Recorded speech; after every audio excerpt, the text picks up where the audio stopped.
Okay, so I spent all the money, but how did I get on?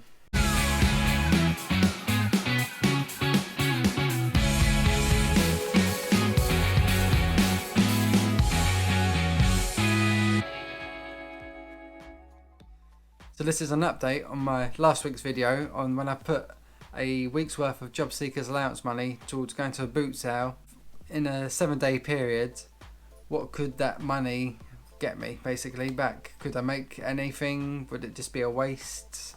Yeah, just a little experiment to see what a little bit of money could start you out with in this business. The video got a great response last week, so thank you to everyone that's watched and commented.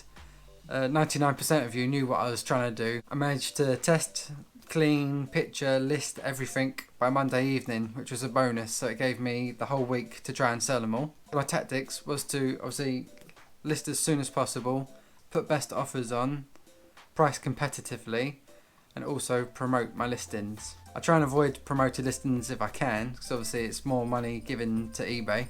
With these, I've done 1%. Just to give it that little boost. It wasn't looking good halfway through the week. I hadn't actually sold anything, but by Sunday evening, which was last night now, there is a couple of things to show you. So the first item to sell was the vintage Wild and Wolf retro style telephone. I paid £2 for this. I thought this might be one of the first things to sell. Priced it up at 25. Again, with the tactic of putting best offers on to encourage the buyers. Offer came in at 20. I snapped the hand off at that from £2. Got the ball rolling with the week's money, obviously. So yeah, happy with that one. Went all quiet after that one. I made other sales in the background, but we're not really focusing on them for now. The trainers, Adidas Okini LA trainers. Bit of a weird one, but I believe they're Japanese sort of style, hence the name. Paid £8 for these ones. Priced them $35.99. Again, best offers, bit of promoted listing. I believe it was Friday evening this offer came in. £30, so only £5 below my asking price. Again, took their offer at that. From £8 to 30, not the best, but still good chunk of profit after fees. And we're starting to get our money back as well. And to be honest, that was it again. There's like a few days in between each sale, and this is the last sale that came in 7 minutes to midnight on Sunday last night. So yeah, I thought that was the only 2 sales, but yeah, this one saved my bacon. It was these Dr. Martens steel toe cap leather work boots. I didn't actually realise till I came to clean them that they were the made in England ones, which I say to look out for. So obviously they're not made in China or Taiwan, where they're not as desirable. Made in England, so top quality and very desirable. I think in my video I mentioned might be looking at sort of £40 each on these. Yeah, had best offers on, had promoted on, but they paid straight away the £50 plus post, so that was brilliant. So in all, only 3 sales out of the 7 or 8 items I've probably listed, which is actually more than I thought. I thought I might get 1 or 2. It brought in £100 in sales, but obviously we have to take away fees, so we've got eBay, the promoted listings and the PayPal fees plus VAT. Done a rough calculation. I found a site online and it's telling me after the £100 sales, after fees, I'm getting £88.40 approximately. And the 3 items, the telephone, the trainers and the boots, they cost me altogether only £25. So £88.40 after fees, take away what I spent, comes to £63.40. So that is really good. The profit sounds good, but this challenge was about starting from ground zero. So this was all the money you had to start, and I spent £72.50, and obviously in sales I got £88.40 back, which leaves me up on what I started with at £15.90, more than I was expecting. I thought obviously spend the £70, I thought we might get half back if we was lucky within a week, because this business isn't about getting rich quick.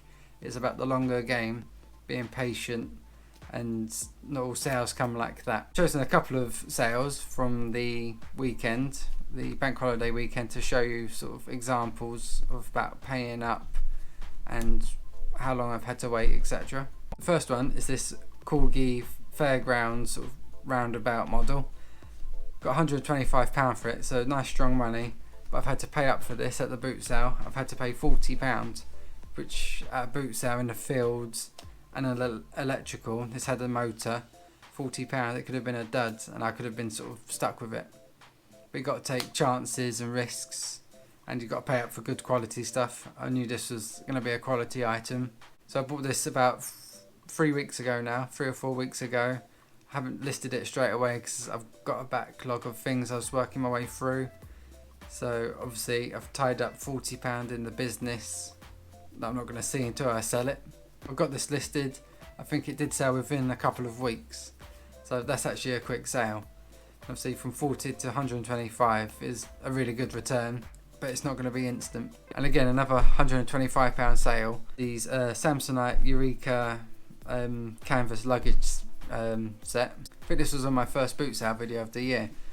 So again, that's going back a couple of months now already. Had to pay £20, and they needed a good clean, sort of make them look nice. They're quite big and heavy, so like to send and to store, like storage space. You can't get enough storage space really, and if you can, you got to pay for it. I thought that my £20, that's tied up. I can't see that until I sell them, if I can sell them. This has taken we'll say 2 months to sell, but when it does sell, it gets me that strong return, gets that average sale price higher, and gives me more firepower. Obviously £100 back in my pocket to go buy something else with. It's all about being a bit patient. Last example about being patient is another £125 sale. It's this nice teak chest of drawers. I think I got this from a British Heart Foundation charity shop in town. I think I paid only sort of £25 for this. Obviously big, heavy, lots of space it's taking up, but this is a prime example of having to be patient, because I think I bought this sort of 5-6 months ago. But again, I've tied up sort of £20-30, but again, it's sold today actually, and I've got the £125 back. So a nice healthy profit, a nice healthy bit of money back in my wallet, ready to go again. Thought I'd chuck this last one in just to show the opposite end of the scale. It's just these Adidas women's running trainers. Paid £4 or £5 in a charity shop, and this was over half a year ago. This is probably about 7 or 8 months I've been waiting on this sale. I think I priced them at 20, but they sat and sat and sat. Luckily, obviously they're only trainers, so not too much space taken up, but I've had to end up taking only an offer of £12, so I've only made a few pounds profit after 7 or 8 months of waiting. But again, you've got to take the rough with the smooth. I've still made profit, but not as much as I'd like. But I believe you need a good mix of inventory. So I've got my furniture, I've got my trainers, high and low end value items, and it seems to keep ticking along. I'll finish this video here. Hopefully you've learned something from this. Hopefully you found it a bit entertaining. It went down well last week, the first video, and I am looking to do more challenges instead of just showing exactly what I do every boot sale. I think it gets a bit samey same. So by doing a challenge, sort of puts a nice mix on it, and hopefully it's entertaining and you learn something. Obviously it was the bank holiday weekend, so I've had Sunday and Monday worth of boot sales, so you got 2 more videos after this one coming out this week, so I best crack on and do that. Thanks for your continued support. I'll see you in a week. Bye.